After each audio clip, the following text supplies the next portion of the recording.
محبت میں، اظہار محبت میں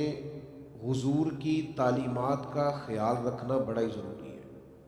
چونکہ نبی کریم علیہ الصلاۃ والسلام نے بعض جگہوں پہ اپنے غلاموں پر بعض پابندیاں خود لگا دی، اور کامل غلام وہی ہوتا ہے جو محبوب کی طرف سے آنے والی ہر پابندی کا خیال کرے،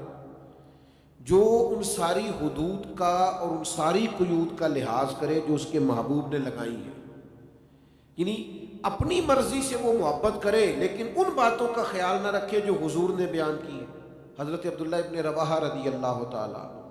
اور ان کے لشکر کے ساتھ کچھ اور لوگوں کو نبی پاک علیہ السلام نے ایک جنگی مہم پر روانہ کیا، جمعے کا دن تھا۔ فجر کے وقت اللہ کے حبیب نے فرمایا جاؤ اور فلاں جگہ جا کے یہ مارکا حل کر کے آؤ۔ سب لوگ چلے گئے۔ حضرت عبداللہ ابن رواحہ کہتے ہیں کہ میں نے عقیدت کے طور پر، محبت کے طور پر میرے دل میں خیال آیا کہ آج جمعہ ہے،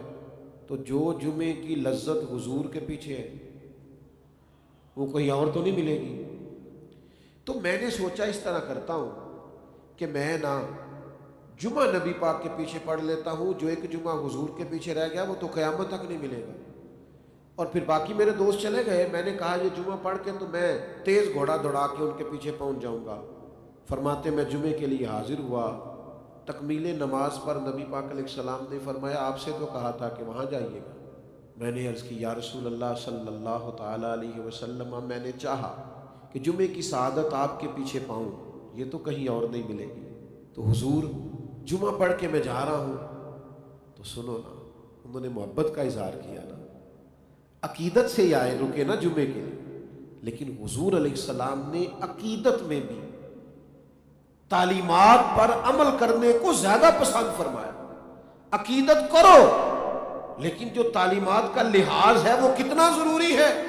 حضور علیہ السلام نے فرمایا اگر تم میری بات مان کر صبح چلے جاتے نا، تو اگر زمین پر موجود تمام خزانے بھی تم خرچ کر دیتے تو تمہیں اتنی فضیلت نہیں ملے گی جتنی ان لوگوں کو ملی ہے جو صبح میری بات مان کے چلے گئے۔ اس میں فضیلت زیادہ تھی، اس میں عظمت زیادہ تھی۔ تو بھائی مجھے پیار بڑا ہے، میں نے بات کوئی نہیں ماننی، مجھے محبت بڑی ہے، میں نے مرضی اپنی کرنی، میں غلام ہوں پر میں اپنے طریقے سے چلوں گا۔ بھائی آپ غلام ہیں تو پھر غلام کی تو اپنی چاہت ہی کوئی نہیں ہوتی، وہ تو اپنے آقا کے طریقے کے مطابق چلتا ہے۔